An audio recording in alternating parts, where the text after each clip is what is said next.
Professional Course 2 or Earthquake Engineering, a professional course subject for Bachelor of Science in Civil Engineering,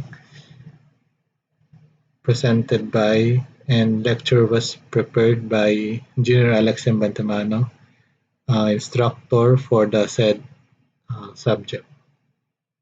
So before we proceed for the discussion, magkakaroon muna tayo ng overview or what to expect on this professional course subject. Okay? So, una, intindihin muna natin or alalahanin kung saan ba at ano ba yung mga introduction regarding sa earthquake engineering.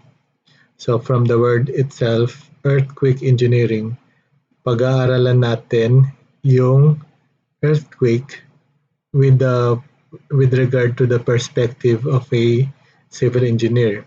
So alam naman natin that earthquake is a natural calamity. So based on the current technology, hindi pa natin kayang i-predict yung earthquake kung kailan siya mag-occur. Okay? So, but as a civil engineer, we can anticipate the effect of an earthquake to have a structure to be designed as earthquake resilient. Okay, so based on this definition, earthquake means a ground shaking caused by sudden and rapid movement of one block of rock slipping past another fracture of Earth's crust. So, earthquake then is also known as tremor or tremblor. So yung earthquake natin, yung earthquake rather, is nag-occur sa lithosphere. Okay? So kung alalahanin natin yung parts of Earth, di ba meron tayong crust, mantle, inner core, and outer core. So yung lithosphere, kung saan nag-occur most of the time yung earthquake, is term as lithosphere comprises of crust and mantle. Okay? So ground shaking caused by sudden and rapid movement. So earthquake lasts only seconds or most of the time certain minutes. Okay? So yung mga structures na tinatayo natin for certain months or years can be destroyed or damaged by an earthquake na less than hour lang yung kanyang duration. Okay? So as a civil engineer, we must anticipate those kind of seismic activity. Okay? So there are various types of earthquake or causes of earthquake. So hindi lang yung alam natin na tectonic and volcanic. Okay? So based on this graph, meron tayong iba't ibang mga causes kung paano ba nagkakaroon ng earthquake or earth disturbances. Okay? So based on this graph,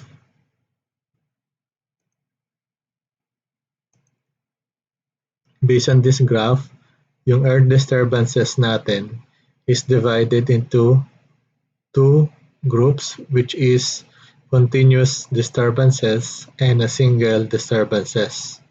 So sa continuous disturbances, divided din siya to two groups, namely artificial and natural.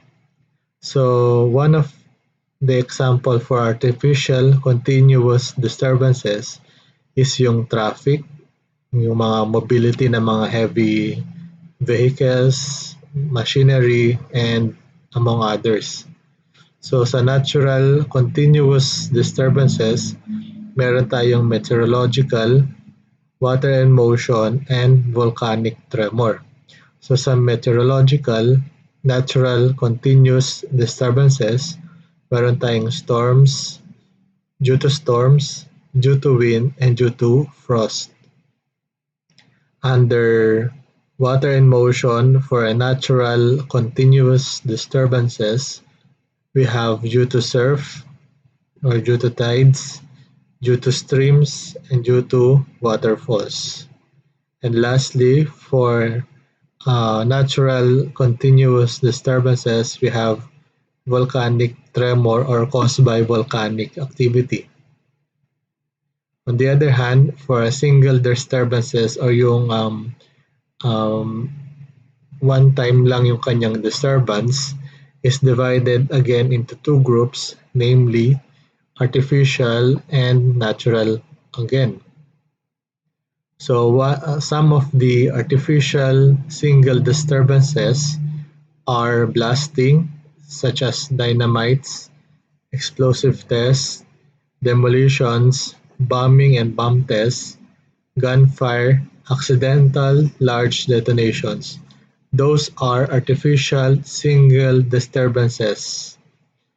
On the other hand, for the natural single disturbances, we have minor causes, tectonic shocks, and volcanic shocks. Under minor causes, natural single disturbances, we have due to the collapse of caves, large slides and slumps, rock bursts in mines, and meteorites. So yun yung mga minor causes under natural single disturbances. On the other hand, for tectonic shocks, we have a shallow having a depth of less than 60 kilometers, intermediate tectonic shocks of 60 to 300 kilometers, and a deep tectonic shocks ranging from 300 to 700 kilometers. So yung crust natin or yung lithosphere natin o yung lithosphere is approximately yung pinaka-depth niya based on my research is 700 kilometers. Okay? So, under tectonic shocks, natural single disturbances, ulitin ko, shallow, intermediate, and deep tectonic shocks. Lastly, for the natural single disturbances is volcanic shocks, namely due to superficial or explosive and magmatic or eruptive. So dito yung mga causes of earthquake or some of the earth disturbances. Okay, basta generally as defined, earthquake is a ground shaking caused by sudden and rapid movement of one block of earth, rocks slipping past one another. So theoretically, these earth disturbances produce earthquake or sudden um, vibration or sudden ground shaking. So earthquake is manifested as a ground shaking caused by sudden release, as I've said earlier. So hindi ma-define yung earthquake na hindi ma-define din yung plate tectonic theory. Okay, so ibig sabihin, almost magkakambal yung earthquake definition sa plate tectonic theory. So this theory derives from the theory of continental drift and seafloor spreading. So there's some time that seven continents today are one large mass before. Okay, so earthquakes now are recognized as the symptoms of active tectonic movements. So according to schools, the published document in 1990, so yung one large mass na yon, there's an earthquake activity. So that is why nagkakahiwa-hiwalay yung mga large mass natin until nagkaroon tayo currently ng 7 continents. So mamaya meron tayong evidence kung paano daw nila nasabi na there's some time na magkakakasama yung mga continents natin today. Okay? So, according din sa plate tectonic theory, the horizontal movement of the lithosphere is caused by convection currents in the mantle.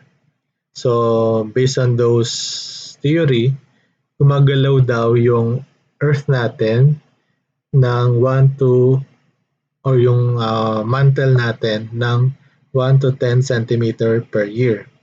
Okay? So, unnoticeable yung movement na yon, but based on those study and theory, sinasabi nila na gumagalaw daw yung mantle natin ranging from 1 to 10 centimeters per year. So there are various structural effects, on the other hand, due to earthquake. Okay, we have a ground failure, indirect effects, and ground shaking. So generally, effects of earthquakes can be divided into this category.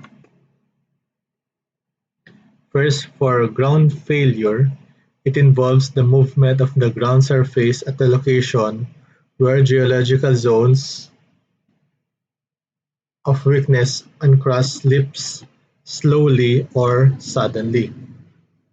So, based sa ground failure, okay, meron tayong subgroups. Okay, we have surface rupture, ground subsidence, soil liquefaction, and landslides. So pag sinabi natin surface rupture, it occurs when the relative movement of rocks um, slides two sides of a fault. So sa surface rupture, yung dalawang plates natin um, is either nag-subside or um, nag-slip sa isang other fault or plate. Okay? Next, ground subsidence. Ito yung gradual or unnoticeable na pagbaba ng lupa due to an earthquake. Okay? Nagsasubside in short. Okay? Nangyayari ito sa kapag nagkaroon ng um, vibration caused by an earthquake sa loose sands, nag-rearrange to a denser state. Kaya siya nagkakaroon ng subsidence or unti-unting pagbaba ng soil. Next, soil liquefaction is from the word itself, soil being liquefied. Okay, so due to vibration caused by a ground failure, yung solid state na soil upon vibration caused by an earthquake is nagkakaroon siya ng liquefaction or pagiging liquefy. And there are some areas in the Philippines that are prone to soil liquefaction due to the soil properties. Okay? So, ma-imagine natin yung soil liquefaction na parang quicksand yung effect niya. Okay? So, yung soil is nag-liquefy. Next, another type of ground failure is landslide. Although this landslide is very uncommon to occur, okay, pero it doesn't mean na hindi pwedeng magkaroon ng landslide due to earthquake. Kasi di ba alam naman natin, landslides commonly caused by stormwater runoff or excessive surface runoff. Pero earthquake can produce also landslides lalo na sa mga sloping areas kasi nga gumagalaw yung lupa natin. So as a recap, the four types of ground failure is surface rupture o yung pag-break through the surface ng lupa natin. It's either pumasok or nag-converge or nag-diverge yung plate natin. So, visible yan sa surface. Okay? O baga, nagbitak yung lupa or surface rupture. Ground subsidence, yung unti-unting pagbaba ng lupa due to the effect of earthquake, and soil liquefaction is nagiging liquefied yung soil natin. And lastly, landslides. So, yung kanina yung mga direct effects natin, ngayon naman, ito yung mga indirect effects. This includes some of the most devastating and frightening impacts of earthquake, such as tsunamis or tidal waves, and siege and fires. So we have tsunamis, siege, and fires. Those are indirect effects. Kapag pinag-usapan natin yung sa open sea or ocean, tsunami yon or tsunamis. Whereas kapag nasa close locations such as reservoir, lakes, and the like, siege yung tawag natin doon or sieges. And indirect effects then is can cause fire. Halimbawa, nasira yung isang gas tank and nagkaroon ng friction, nag-ignition or nag-ignite yung nabanggit ko kanina, that can cause fires or fire. Okay? So, tsunami is caused by an earthquake. Okay? Another effect for structural effects of earthquake is ground shaking. This effect causes most of the Earth's damage. Additionally, most effects are caused by shaking. So, yung among those structural effects sa earthquake, ito daw yung kino-consider natin na pinakamadaming damage na pwedeng mangyari. Okay? And almost synonymous yung earthquake sa word na shaking. Okay? Next, there are three factors relative to earthquake. So ito yung mga nagde-determine kung gaano ba kalakas yung pwede natin ma-experience or ma-record na earthquake. Okay? So first, yung kanyang earthquake size or yung magnitude. So yung earthquake is the energy released by an earthquake. Okay? So a certain earthquake has a specific magnitude. Okay?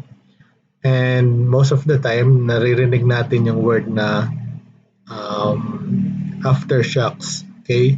So if, for example, yung magnitude natin was recorded in a seismograph na say magnitude 6.9 earthquake, and then meron na namang na-record on the same location ng magnitude 5, yung magnitude 5 na yon is considered as the aftershock.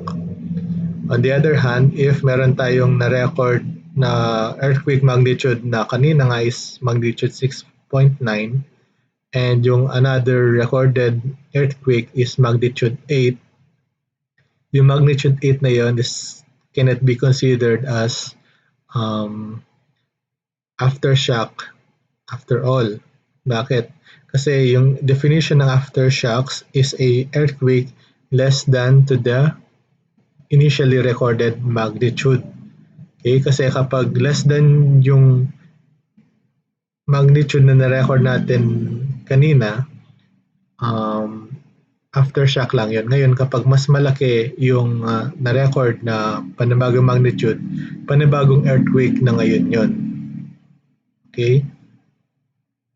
So basta aftershock is less than to the previously recorded magnitude. Another factors dun sa lakas or paano natin ma-experience yung earthquake is yung kanyang location or yung focus or epicenter. So ito, madalas nating naririnig yung focus or epicenter. Kung saan ba yung pinaka-center ng earthquake natin.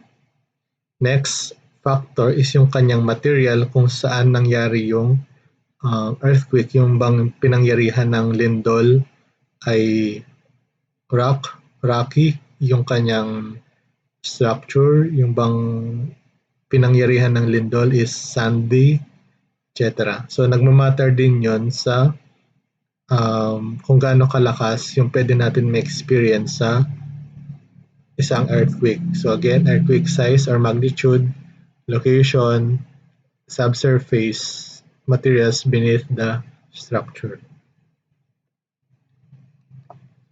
So generally, yung mga nabanggit natin na earth disturbances can be classified into three types of earthquake. So we have man-made earthquake, volcanic earthquake, and tectonic earthquake. So yung mga man-made earthquake, this type of earthquake na gawa ng tao, such as yung pag-blast sa isang mining site, demolition, etc. Volcanic earthquake, from the word itself volcanic, caused by volcanic eruption. And tectonic earthquake is caused by the movement of the tectonic plates. Okay? And most of the time, yung pinaka-devastating or pinaka-maraming nare-record is yung sa tectonic type of earthquake.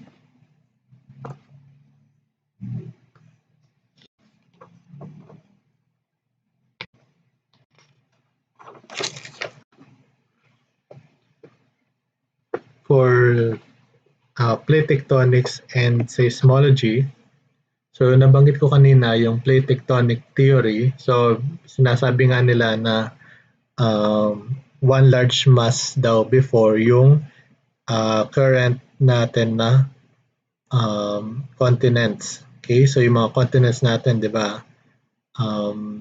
According kay Alfred Wegener, kung saan siya nag-propose ng continental drift theory. So one large mass daw yung Pangaea or Pangaea, one large mass. So pinoprove daw ni Alfred Wegener na yun nga magkakasama-sama daw yung continents natin before certain million years ago. Okay, based on this figure, sinasabi nila na pinoprove nila na magkakadikit nga daw dati yung mga continents natin dahil sa mga fossils na natagpuan sa lugar na iyon. Okay, for example, yung sa South America and Africa, na-justify nila na there's some time na magkakadugtong yon dahil sa South America and Africa, nakahanap sila ng fossil remains of Cyanogenatus at Triassic land reptile approximately 3 meters long. So this reptile was its fossil was found in South America and Africa.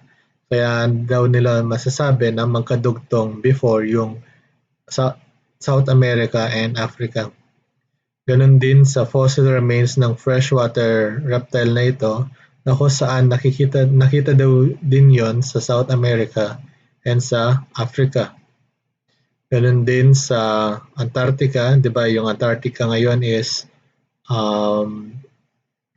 makikita lang natin snow, glacier, yellow, etc. But there's some time daw na merong mga greens yung nahanap sa Antarctica. According kay Alfred Wegener, mapoprove na yon dahil nahanap siya ng fossil ng fern na ito na matatagpuan sa South America, Africa, India, Antarctica, and Australia. Okay? So ito yung pinaka-basis ni Alfred Wegener na sinasabi niya na one large mass daw before yung current continents natin today. Okay? Due to the presence of those mentioned fossils. So, paano daw nahiwalay yung mga continents natin before? Okay? Meron tayong babanggitin na iba't ibang mga boundaries kung paano nagmo-move yung mga plates natin. Okay?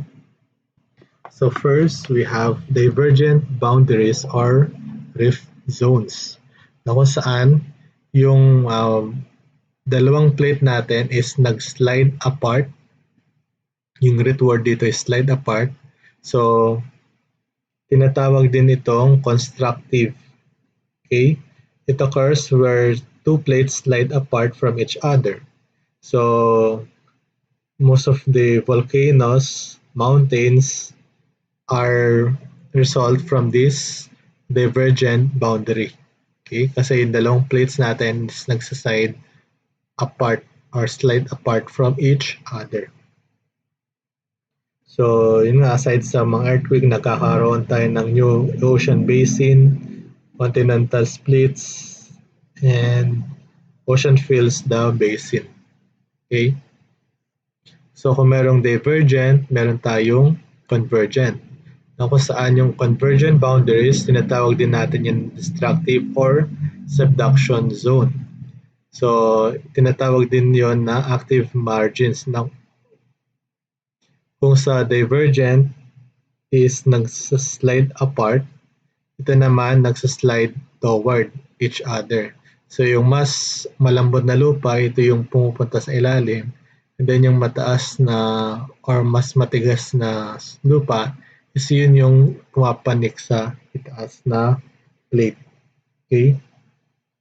So example nito na convergent boundaries is yung San Andreas Mountain Range in South America and Cascade Mountain in Western United States. Okay?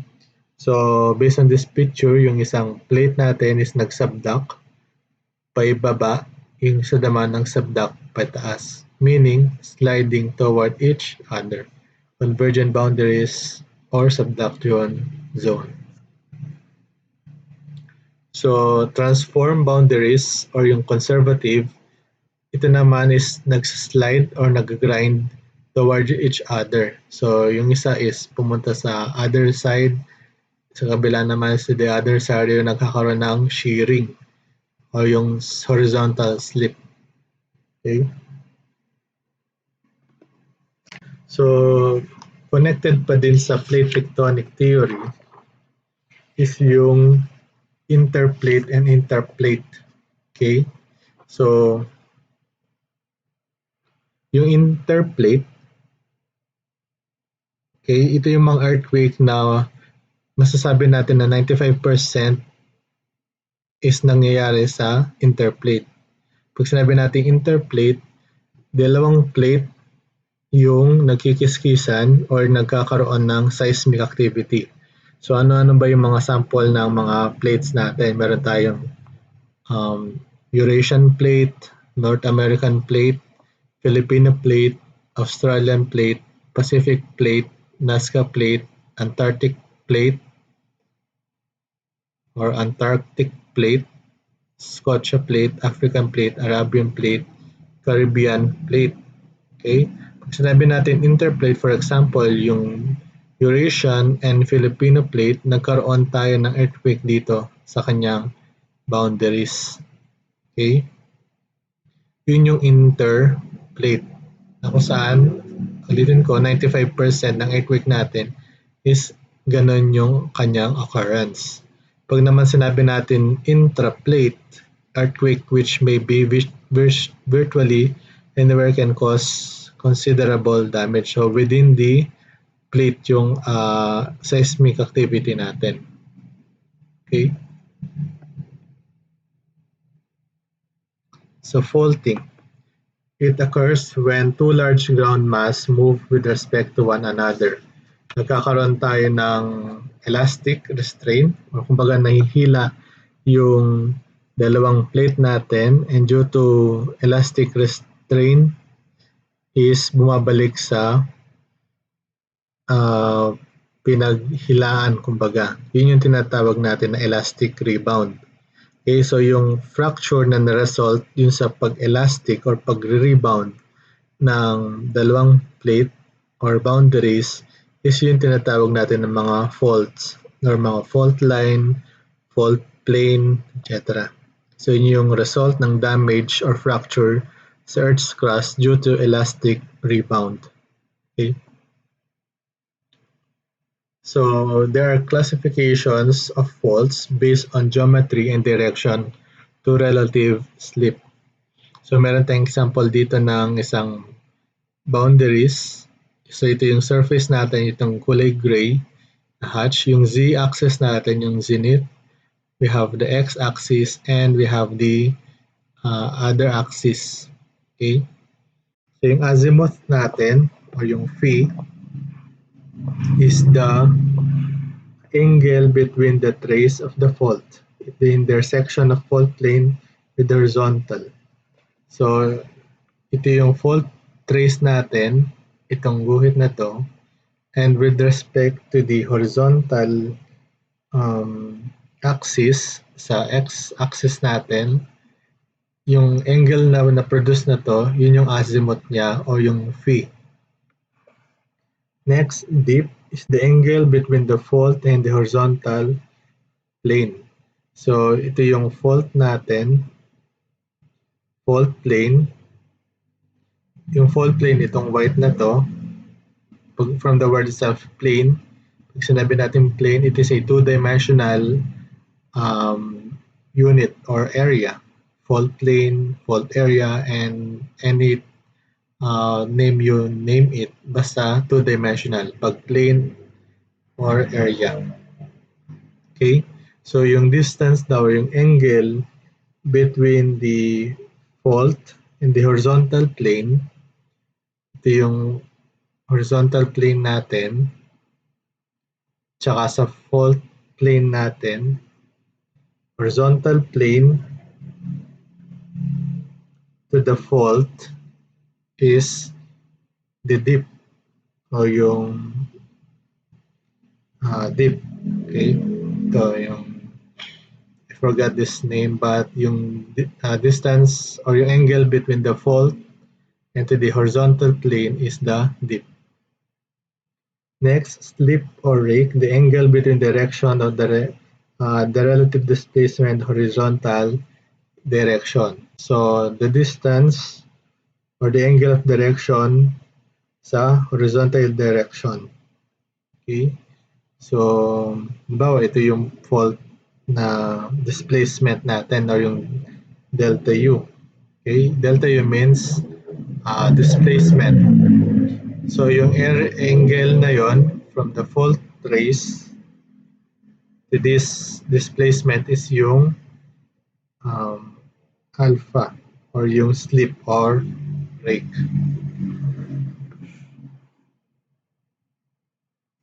Relative displacement or delta U is the distance traveled by a point on the other side of the fault of the plane. And yung surface area, ito nga yung kulay white, is the surface area or the highly stressed region within the fault plane. So ito yung mga classification of faults. Azimuth, saan yung azimuth ito? From the horizontal axis to the fault trace, horizontal axis to the fault trace, azimuth, horizontal plane to the fault is the dip. Yung naman fault trace to the relative displacement is the alpha or the slip or rake. Relative displacement yung pagbaba ng dalawang plate natin. And yung area is the area or the fault plane. So itong kulay white na ito. Para mas ma-visualize itong cross-section na to, it is represented in this picture. So classification of faults based on geometry and direction of the relative slip. So ito yung mga fault, another depiction ng mga fault trace, fault plane, dip, footwall, hanging wall, and etc. But before we proceed on this picture, dito muna tayo sa figure 1.8. So yung earthquake natin, yun guys, nag-occur yan sa lithosphere. So focus natin o yung focus. Okay?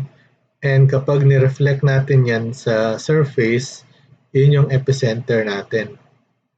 So kung ito yung epicenter, ito yung focus. Yung another term ng focus is yung hypocenter. Okay? So yung distance between the epicenter and the focus is tinatawag natin na focal depth. Tas yung fault natin is this. Halimbawa, nag-shear ito based on this arrow. Either bumaba or tumaas yung isang fault plane or fault line or fault plane rather. And if meron tayong specific site dito, the distance between the epicenter and the site is the epicentral distance.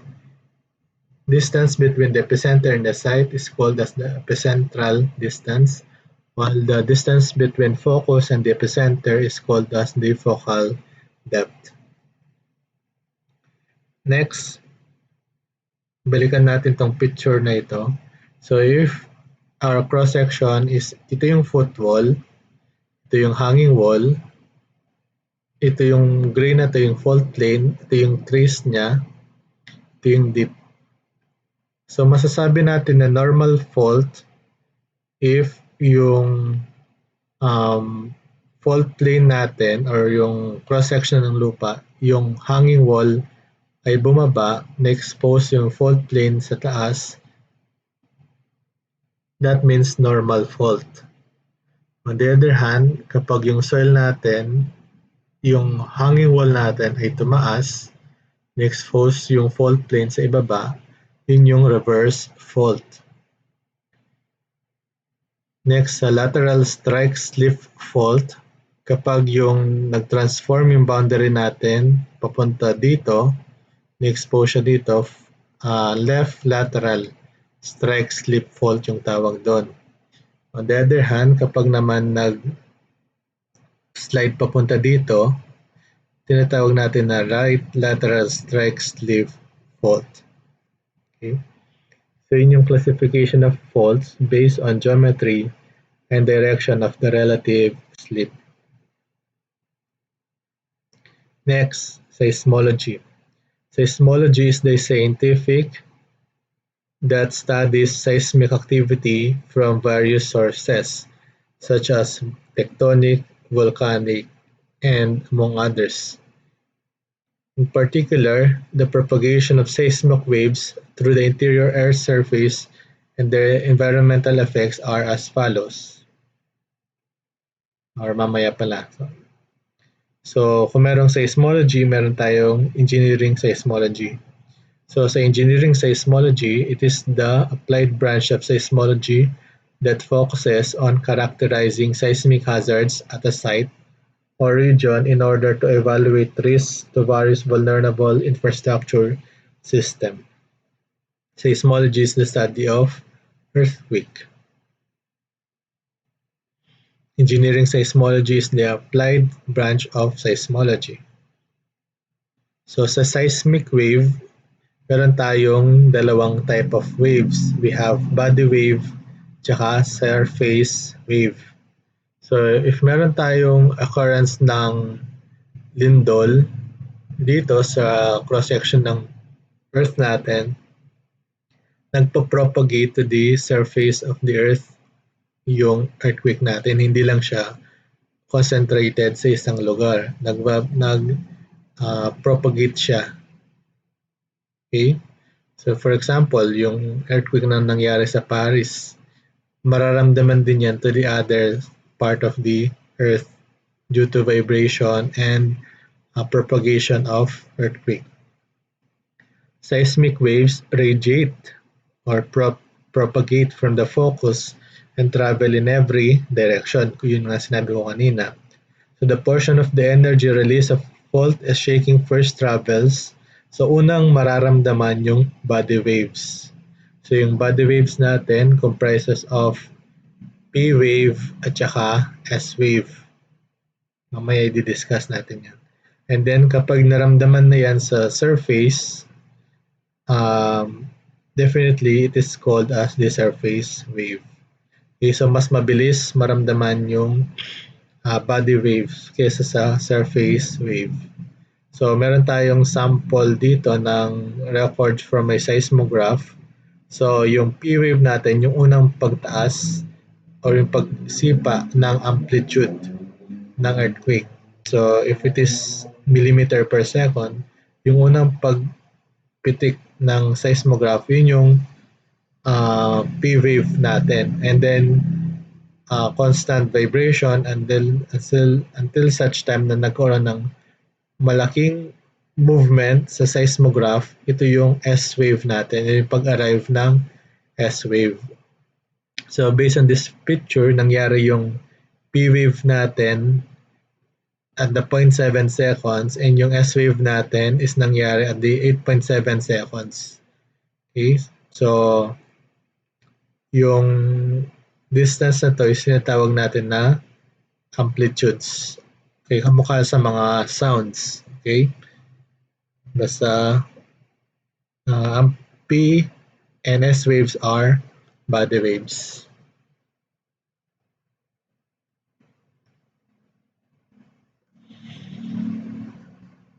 So, body wave and body waves naturally divide. So, yung nga nabanggit ko kanina, P waves or the primary pressure and S wave as the secondary or shear. So, when the body waves reach the ground surface, they are classified as the surface waves.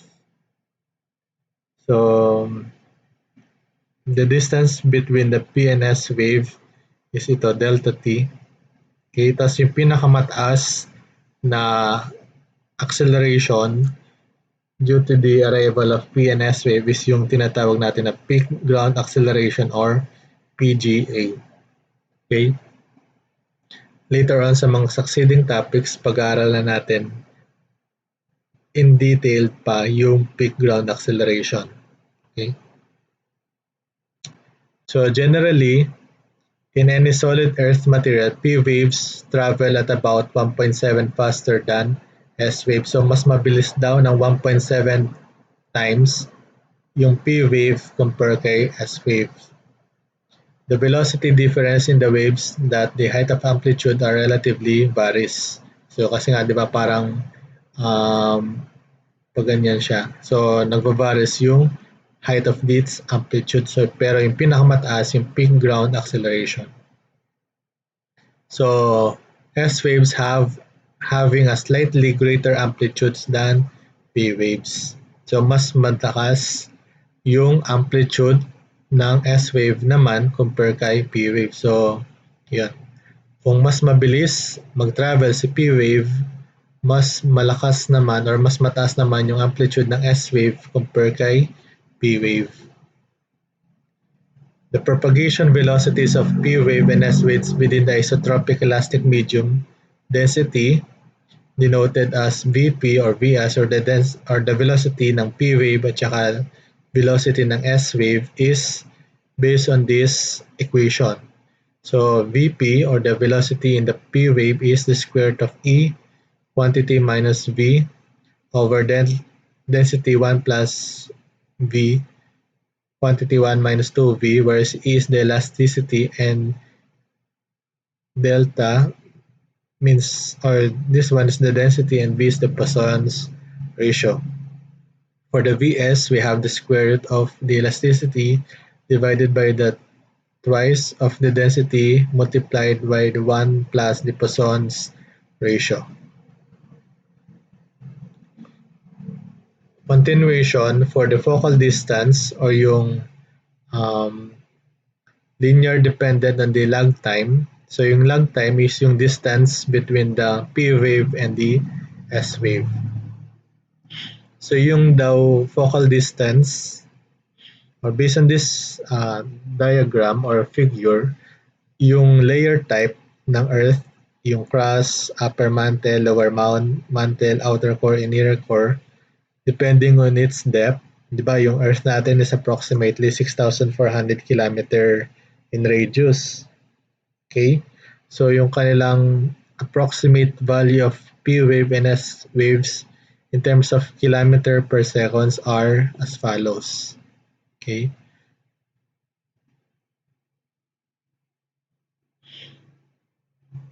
So there's no need to memorize this. So kumbaga ito lang daw, ito yung mga common na value ng P wave at saka S wave sa Earth. Depende sa kanyang depth at saka sa layer type. Okay? velocity of primary and secondary wave.